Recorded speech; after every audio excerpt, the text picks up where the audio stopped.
This video was originally filmed for TikTok, hence the vertical video. Somebody on my TikTok asked me to make gochujang without any additional alcohol. Personally, I didn't know that alcohol was added to gochujang before fermentation, but it seems to be common practice to add soju to gochujang before the fermentation process. But bear in mind, the fermentation process naturally produces small amounts of alcohol, which usually cooks out whenever you use it in cooking. I've prepped all my ingredients off camera, and now I'm just going to add them to my mixing bowl. First, I'm adding all of my Gochugaru. Here I'm using 350 grams of Gochugaru. To the Gochugaru, I'm adding 120 grams of Meju powder, 120 grams of salt, 150 grams of sugar, and 350 grams of glutinous rice. I'm using the sea salt, but you can also use kosher salt, but avoid using table salt, as the chemicals in table salt can inhibit the fermentation process.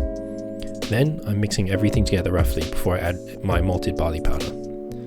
For the malted barley powder, I mixed it into some filtered water, then let it rest for about an hour. It's important to get diastatic malted barley powder, as we need the enzymes to work on the rice in the fermentation process. Carefully, I'm pouring the malted barley water into my main mix, bit by bit. I'm trying to reach a paste-like consistency, sort of like this. Once I've reached my desired consistency, I'm thoroughly mixing everything together to break up any chunks of dry powder.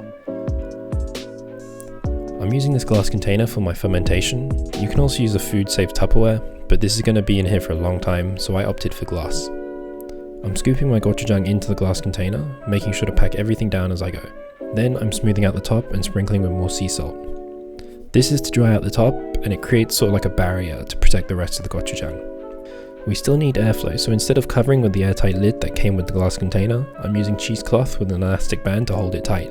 Then I'm just going to place the lid loosely on top. Now this needs to sit in direct sun for about 6 months, so I'm placing this on a windowsill. Now I don't know if I'll go the full 6 months, mainly because curiosity might get the better of me, but I'm going to keep this going as long as I can. If you want to keep up with the process of this gochujang and any other food projects I'm doing, make sure to check out my Instagram and TikTok, links are in the bio, where I'm always posting updates and new videos.